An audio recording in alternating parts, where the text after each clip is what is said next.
दोस्तों इस चैनल पे फर्स्ट ईयर वाले स्टूडेंट्स को बहुत सारे सब्जेक्ट पढ़ाए जाते हैं जैसे कि Hindi, English, pol science, history etcetera. तो सिंपली आपको उन सब्जेक्ट्स की वीडियो देखने के लिए चैनल के आइकन पे क्लिक करना है एंड देन आपके सामने जब अगला इंटरफेस ओपन होगा तो आपको प्लेलिस्ट वाले ऑप्शन पे क्लिक करना है। तो प्लेलिस्ट वाले ऑप्शन पे क्लिक करने के बाद जब आपके सामने बहुत सारी प्लेलिस्ट ओपन होंगी तो आप यहाँ पे देख सकते हैं यही सारे आपकी सब्जेक्ट की सारे चैप्टर वाइज वीडियो मिल जाएंगी आपको यहाँ पे। तो आप एक एक करके वो सारे चैप्टर्स देख सकते हैं।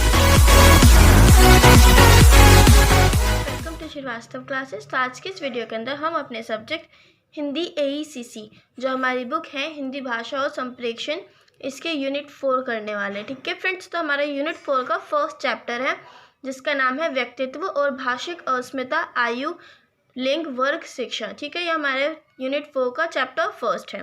ठीक है फ्रेंड्स, हम ऑलरेडी हमारे हिंदी AECC के जो तीनों यूनिट है वो अपलोड कर चुके हैं जिनके वीडियो का लिंक आपको डिस्क्रिप्शन बॉक्स में मिल जाएगा। ठीक है फ्रेंड्स, हमारे चैनल पर ग्रेजुएशन के और भी सब्जेक्ट्स पढ़ाए जाते हैं जिनकी वीडियोस के लिंक भी आपको डिस्क्रिप्शन बॉक्स में मिल जाएंगे। चलिए स्टार्ट करते हैं अपना यूनिट 4 का फर्स्ट चैप्टर। ठीक है, तो फर्स्ट टॉपिक है हमारा व्यक्तित्व। ठीक है फ्रेंड्स, तो व्यक्तित्व किसे कहते हैं? शॉर्ट में अगर बोलूँ तो फ्रेंड्स व्यक्तित्व का मतलब होता है किसी की पर्सनैलिटी। ठीक है, उनका दूसरों के साथ वो कैसा बिहेवियर करते हैं, ठीक है ना, तो उसको व्यक्तित्व बोलते हैं। तो फर्स्ट पॉइंट है व्यक्तित्व शब्द को अंग्रेजी में पर्सनैलिटी कहते हैं। अभी मैंने बताया कि जो हमारे व्यक्तित्व शब्द होता है इसको इंग्लिश में पर्सनैलिटी कहते हैं। ठीक है, इसकी उत्पत्ति जो है पर्सनैलिटी शब्द है, इसकी उत्पत्ति यूनानी भाषा के शब्द परसोना से हुई थी। ठीक है, और परसोना जो हमारा परसोना जो वर्ड होता है इसका मतलब होता है मुखौटा। ठीक है फ्रेंड्स, तो व्यक्तित्व को इंग्लिश में पर्सनैलिटी कहते हैं। पर्सनैलिटी जो वर्ड था ये यूनानी भाषा के शब्द परसोना से आया था और परसोना का मतलब होता है मुखौटा। ओके फ्रेंड्स, चलिए अब अपना नेक्स्ट पॉइंट देखते हैं। नेक्स्ट पॉइंट है हमारा पुराने समय में किसी भी व्यक्ति के व्यक्तित्व का अनुमान बाहरी गुणों से लगाया जाता था। यानी कि पुराने समय में क्या होता था, अगर ये जानना होता था कि किसी का व्यक्तित्व कैसा है तो उसके बाहरी गुणों से लगाते थे। यानी कि उसने कैसे कपड़े पहने हैं, वो अपने आप को कैसे शो कर रहा है, ठीक है ना, उसके बाल मतलब उसने अपने बाल किस तरीके से बनाए हैं। ठीक है, इन सब चीज़ों से पता लगाया जाता था कि उसकी पर्सनैलिटी कैसी होगी, यानी बाहरी गुणों से, उसको बाहर से देख के जैसा वो लग रहा है। ठीक है, लेकिन आज व्यक्ति के बाहरी गुणों के साथ साथ आंतरिक गुणों को भी व्यक्तित्व का महत्वपूर्ण अंग माना गया है। लेकिन फ्रेंड्स आज क्या हो रहा है, हमारे आजकल के टाइम पे क्या हो रहा है, किसी भी इंसान को उसके मतलब किसी भी इंसान के व्यक्तित्व को जानने के लिए उसके बाहरी गुणों के साथ साथ उसके आंतरिक गुणों को भी महत्वपूर्ण माना गया है।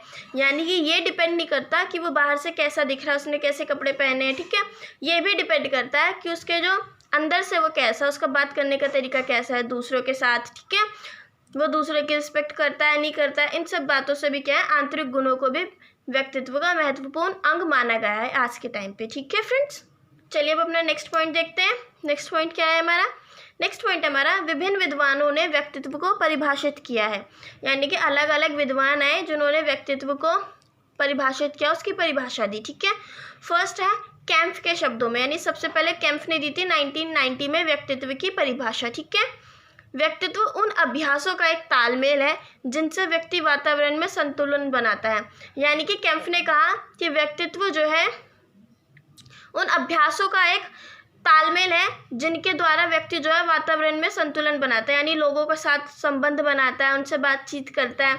ठीक है, तो जिन अभ्यासों के साथ एक इंसान अपने पूरे वातावरण के साथ मिलजुल कर रहता है तो उन अभ्यासों का तालमेल व्यक्तित्व कहलाता है कैम्फ के शब्दों में। ठीक है फ्रेंड्स, नेक्स्ट हमारा मार्टिन प्रिंस के शब्दों में। ओके, तो व्यक्तित्व व्यक्ति की समस्त जन्मजात शक्तियाँ जो उसके जन्म से ही उसे मिलती हैं, उसके रुझान यानी कि रुचि, उसके स्वभाव और उसके द्वारा वातावरण से अर्जित की गई बातों या फिर आदतों का समूह है। तो यानी मार्टिन प्रिंस ने बोला कि व्यक्तित्व जो है वो एक व्यक्ति की वो सारी शक्तियाँ जो उसे बचपन से मिली है, यानी कि जब वो पैदा हुआ था, जो बिहेवियर जो सारी बातें उसके अंदर तब से हैं। ठीक है, वो उसके रुझान यानी कि उसका इंटरेस्ट किस किन चीज़ों में है, उसका स्वभाव, उसका बिहेवियर कैसा है, और उसने वातावरण से क्या क्या चीज़ें इकट्ठी की हैं, यानी कि क्या क्या आदतें उसे अपने समाज से मिली है, वातावरण में रह रहकर उसने क्या क्या चीज़ें सीखी हैं वहाँ से। ठीक है, तो इन सब बातों का समूह जो है उसको व्यक्तित्व कहते हैं।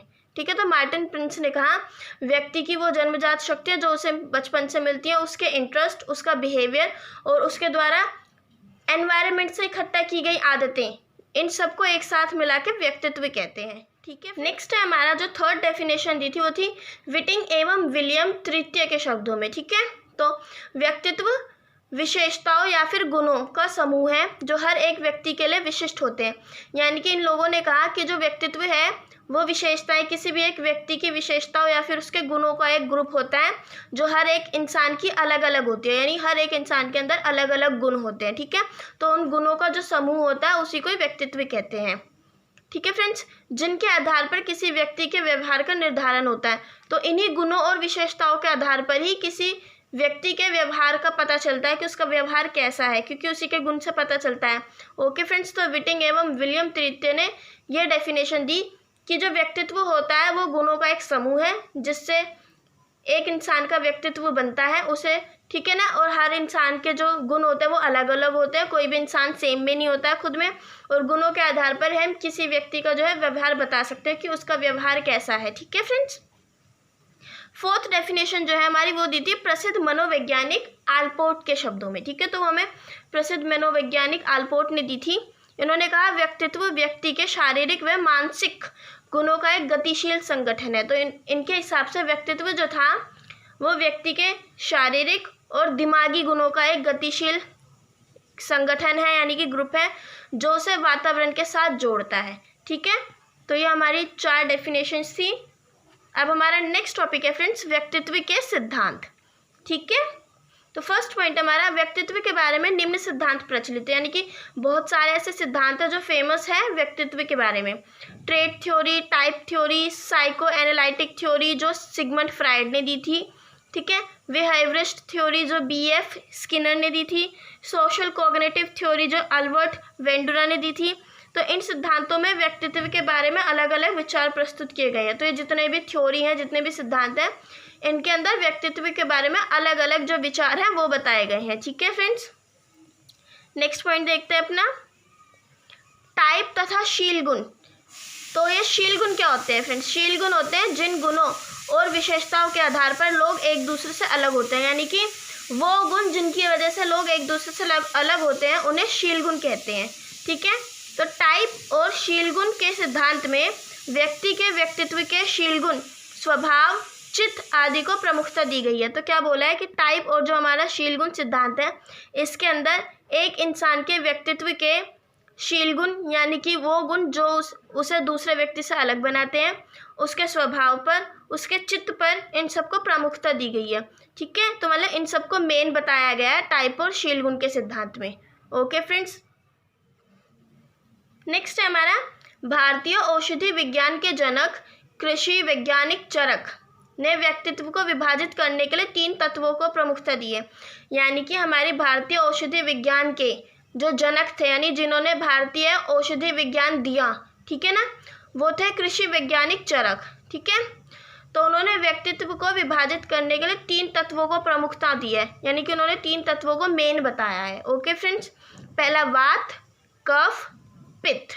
ओके, तो जो फर्स्ट है वात तत्व वाले जो लोग होते हैं उनमें आकाश और वायु के तत्व होते हैं। तो मतलब चरक जो हमारे थे उन्होंने बोला कि जो इनमें वात तत्व होता है, जिन लोगों के अंदर वात तत्व होता है उन लोगों में आकाश और वायु के तत्व होते हैं। ठीक है, दूसरा उन्होंने बोला कि जिन लोगों में पित्त तत्व होता है, पित्त, ठीक है, उन लोगों में वायु और अग्नि के तत्व होते हैं, और जिन लोगों का तत्व कफ होता है उन लोगों में जल और पृथ्वी के तत्व होते हैं।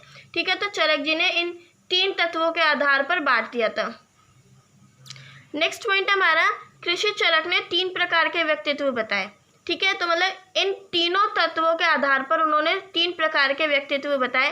पहला वातज, पित्तज एंड कफज। तो जिनमें वात तत्व होता है वो वातज होते हैं, जिनमें पित्त तत्व होता है वो पित्तज होते हैं, जिनमें कफ तत्व होता है वो कफज होते हैं। ठीक है, नेक्स्ट पॉइंट हमारा शेल्डन नामक वैज्ञानिक ने भी व्यक्तित्व को निम्न प्रकारों में बांटा। यानी एक शेल्डन नाम के वैज्ञानिक थे, उन्होंने भी व्यक्तित्व को कई प्रकारों में बांटा, गोलाकृतिक, आयताकृतिक एंड लंबाकृतिक।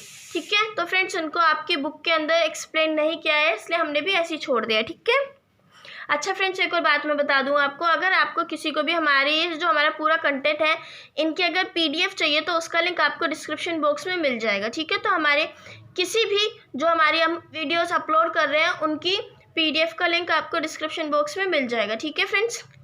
अच्छा, नेक्स्ट पॉइंट है हमारा, क्रेशमर महोदय ने धातु, स्वभाव तथा शारीरिक गठन के आधार पर व्यक्तित्व को 2 प्रमुख भागों में बांटा है। यानी कि क्रेशमर महोदय थे, उन्होंने धातु और स्वभाव और एक इंसान की शारीरिक गठन कैसा है, यानी कि उसका शारीरिक बनावट कैसी है, ठीक है, उसके आधार पर व्यक्तित्व को 2 भागों में बांट दिया। पहला साइक्लाइड, दूसरा सिजवाइड।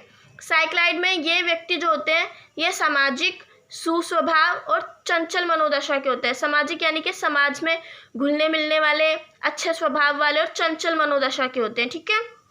और जो सिजवाइड होते हैं ये जो व्यक्ति होते हैं असामाजिक होते हैं, यानी कि इन्हें समाज में घुलना मिलना पसंद नहीं होता। ये शांत स्वभाव के होते हैं, गंभीर होते हैं और अल्पभाषी यानी कि कम बोलने वाले होते हैं। ठीक है। नेक्स्ट पॉइंट है हमारा, जुंग को व्यक्तित्व अध्ययन का महान दादा प्रतिपमाह माना गया। ठीक है। जो जुंग थे उनको व्यक्तित्व की पढ़ाई का दादा माना गया, यानी कि ग्रैंडफादर। ओके। उन्होंने व्यक्तित्व को 2 भागों में बांटा। जुंग ने व्यक्तित्व को 2 भागों में बांटा, अंतर्मुखी और बहिर्मुखी। ठीक है फ्रेंड्स। अंतर्मुखी वो जो अंदर ही अंदर एक दूसरे से बात करते हैं, मतलब अंदर ही अंदर बात करते रहते हैं, दूसरों के सामने इतना खुल के नहीं आते। लेकिन बहिर्मुखी वो जो दूसरों के सामने अपने मतलब जो दिल की बातें होती है वो सब रख देते हैं। ठीक है। नेक्स्ट पॉइंट है हमारा, स्प्रेंगर ने 6 प्रकार के व्यक्तित्व बताए। तो जो स्प्रेंगर थे इन्होंने 6 प्रकार के व्यक्तित्व बताए, सैद्धांतिक, आर्थिक, सौंदर्यपरक, सामाजिक, राजनीतिक और धार्मिक। तो स्प्रेंगर ने ये 6 प्रकार के व्यक्तित्व बताए थे। नेक्स्ट पॉइंट देखते हैं अपना, हमारा नेक्स्ट टॉपिक क्या है, व्यक्तित्व और भाषिक अस्मिता, आयु, लिंग, वर्ग, शिक्षा। ठीक है। ये हमारा टॉपिक है। तो फ्रेंड्स हमारे टॉपिक के अंदर जो हेडिंग है इसी में दिख रहा है हमें अस्मिता। तो ये अस्मिता का मतलब क्या होता है। ठीक है। तो अस्मिता का मतलब होता है पहचान, यानी आइडेंटिटी किसी भी चीज़ की। ठीक है। तो प्रत्येक व्यक्ति की अपनी पहचान होती है, अलग अलग पहचान होती है, इसी पहचान को हम अस्मिता कहते हैं। Okay friends. तो किसी भी चीज़ की पहचान को हम अस्मिता कहते हैं। तो नेक्स्ट पॉइंट है हमारा, भाषिक अस्मिता। ठीक है।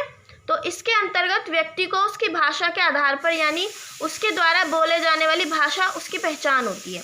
यानी कि भाषिक अस्मिता में क्या होता है, एक इंसान कौन सी भाषा बोल रहा है, किस भाषा का इस्तेमाल कर रहा है, उस भाषा के आधार पर उसकी पहचान की जाती है। ठीक है फ्रेंड्स।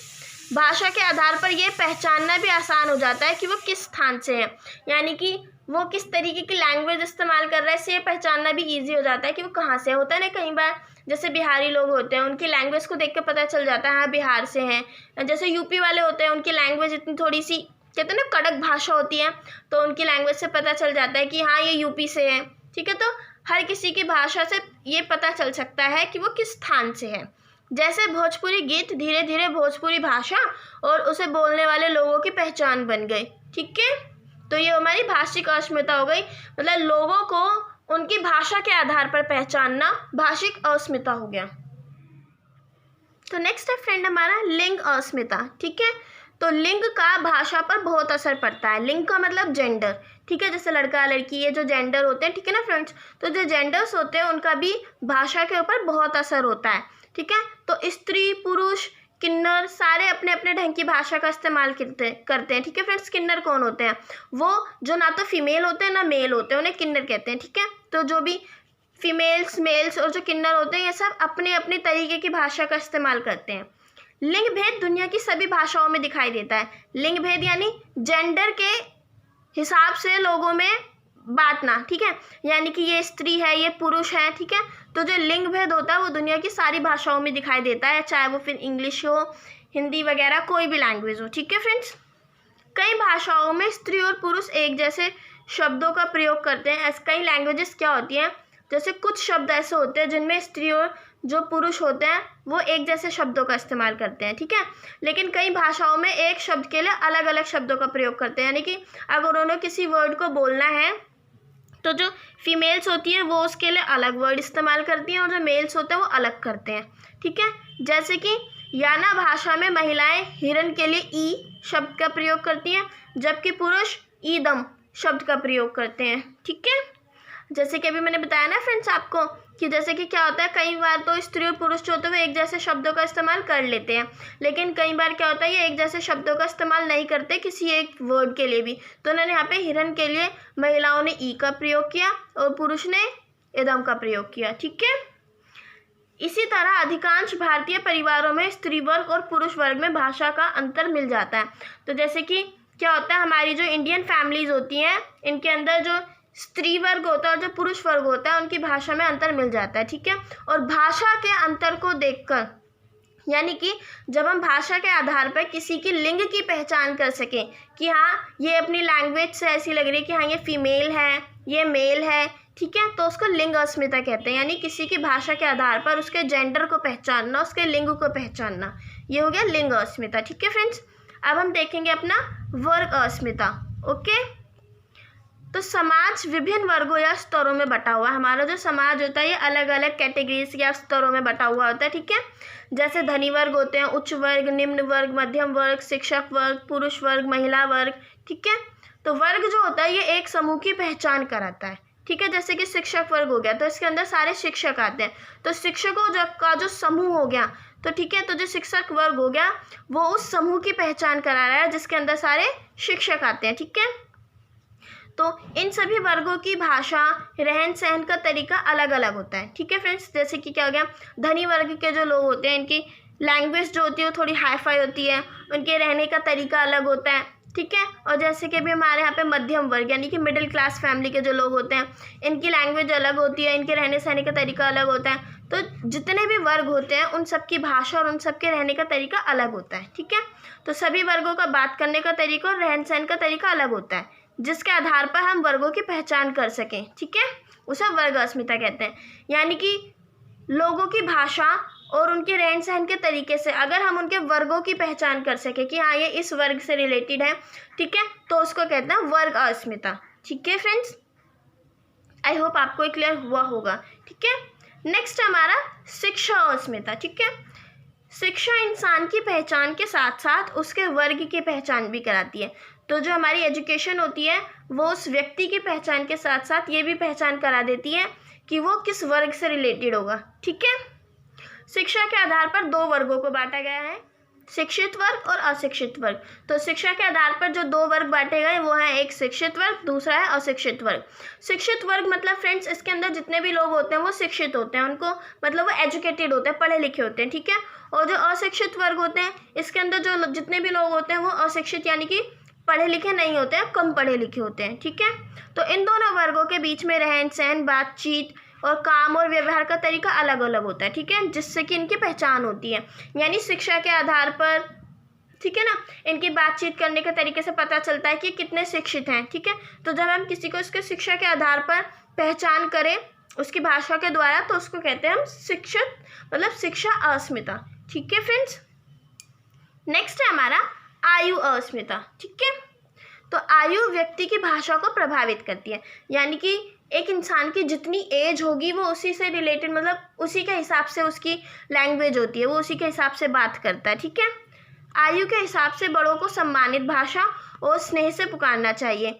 ठीक है, और छोटों को प्यार से पुकारना चाहिए। यानी एज के हिसाब से क्या होता है, जैसे बड़े लोग होते हैं उनको रिस्पेक्टेड लैंग्वेज उनके लिए यूज़ करनी चाहिए, उन्हें प्यार से बुलाना चाहिए, और जो छोटे होते हैं उनको भी प्यार से बुलाना चाहिए। ठीक है, बड़ों की भाषा में गंभीर, दायित्व युक्त और नैतिकता होती है। यानी कि जो बड़े लोग होते हैं उनकी लैंग्वेज अगर आप कभी सुनोगे तो बहुत गंभीर होती है, दायित्व युक्त, यानी कि उनकी भाषा के अंदर ही आपको दिखता है कि हाँ इनके ऊपर दायित्व है। ठीक है ना, और उनकी नैतिकता उनकी भाषा में ही दिखाई देती है। तो वहीं छोटों की जो भाषा होती है उनमें खेलने, शिक्षा, मनोरंजन आदि से संबंधित शब्दों का प्रयोग होता है। अब जो छोटे बच्चे होते हैं वो गेम्स से रिलेटेड, अपनी पढ़ाई से रिलेटेड, ठीक है ना, अपने मनोरंजन से रिलेटेड ही सारी बातें करते हैं। ठीक है, तो उम्र के साथ शब्दावली का ज्ञान बढ़ता जाता है। तो क्या होता है, शब्दावली यानी कि वर्ड्स की जो नॉलेज होती है, शब्दों के जो मतलब होते हैं वो उम्र के साथ बढ़ते चले जाता है उसका ज्ञान। ठीक है, जैसे जैसे लोग बड़े होते जाते हैं तो उन्होंने नए नए शब्दों का मतलब पता चलता रहता है। ठीक है, तो उम्र के साथ शब्दावली का जो ज्ञान होता है वो बढ़ता जाता है। ठीक है, तो फ्रेंड्स जब हम किसी की भाषा को देखकर, किसी की भाषा को सुनकर उसकी आयु की पहचान कर सके, यानी उसकी उम्र का हिसाब लगा सके, ठीक है, तो उसको कहते हैं आयु अस्मिता। ठीक है, नेक्स्ट देखते हैं अपना व्यक्ति का लिंग, आयु, वर्ग एवं शिक्षा आर्थिक, सामाजिक आदि अनेक कारक हैं, ठीक है, जिनके कारण संप्रेषण की प्रक्रिया प्रभावित होती है। तो यानी एक इंसान का जेंडर, उसकी उम्र, वो किस वर्ग से रिलेटेड है, वो कितना एजुकेटेड है, उसकी जो आर्थिक यानी कि उस पर वो अमीर गरीब कैसा है, उसकी सामाजिक स्थिति, ठीक है, ये सब ऐसे कारक हैं जिनके कारण संप्रेषण की प्रक्रिया जो वो प्रभावित होती है। अभी मैंने बताया ना, जैसे कि जेंडर के आधार पर कैसे औरतों की जो बातें होती हैं उनमें तुम्हें आपको सारी औरतों से रिलेटेड बातें दिखाई देंगी, किचन से रिलेटेड हो गई, उनकी फैमिली से रिलेटेड हो गई, ठीक है ना, और जो मेल्स होते हैं उनमें उनके बिजनेस से रिलेटेड ऐसी सारी बातें होती है। तो जब हम किसी के लिंग के आधार पर भी बातें होती हैं तो क्या होता है कि जो व्यक्ति होता है उसका लिंग, आयु और ये सब जितने कारक हैं, इनके कारण संप्रेषण की जो प्रक्रिया है वो प्रभावित होती है, ठीक है फ्रेंड्स। इसलिए व्यक्तित्व और भाषिक अस्मिता की संप्रेषण में महत्वपूर्ण भूमिका है, ठीक है। संप्रेषण अलग अलग व्यक्तित्व को अलग अलग तरह से प्रभावित करता है, यानी संप्रेषण की जो प्रक्रिया होती है वो अलग अलग व्यक्तित्व को अलग अलग तरह से प्रभावित करता है। और भाषिक अस्मिता जो होती है वो भी संप्रेषण की प्रक्रिया को अपने ढंग से परिवर्तित करती है। ओके फ्रेंड्स, तो ये जो हमारा टॉपिक था, ये जो हमारा चैप्टर था यूनिट 4 का फर्स्ट चैप्टर, ये कंप्लीट हो गया है। आई होप आपको ये समझ आया होगा। अगर आपको इससे रिलेटेड कोई भी डाउट है तो आप प्लीज़ मुझे कमेंट बॉक्स में कमेंट कीजिए, मैं आपका डाउट क्लियर करने की पूरी कोशिश करूँगी, ठीक है। तो जो हमारा यूनिट 4 का सेकेंड चैप्टर है वो हम नेक्स्ट वीडियो के अंदर आपको प्रोवाइड करा देंगे। तो फ्रेंड्स, आप हमें हमारी सोशल साइट जैसे कि फेसबुक, इंस्टाग्राम पर भी कांटेक्ट कर सकते हैं। एंड जैसे कि अभी हमारे टेलीग्राम पर एक ग्रुप बनाया गया है जिसके अंदर अगर हमारी किसी भी सब्जेक्ट से रिलेटेड वीडियो आती है या फिर अगर सोल से रिलेटेड कोई भी वीडियो आती है तो वहाँ पे आपको सबसे पहले इन्फॉर्म करा दिया जाएगा, ठीक है। तो उसका लिंक भी आपको डिस्क्रिप्शन बॉक्स में मिल जाएगा, आप वहाँ पर भी हमें ज्वाइन और कॉन्टैक्ट कर सकते हैं। Thanks for watching. जय हिंद, जय भारत। पसंद आए तो लाइक कीजिए, सब्सक्राइब कीजिए एंड शेयर तो ज़रूर कीजिए।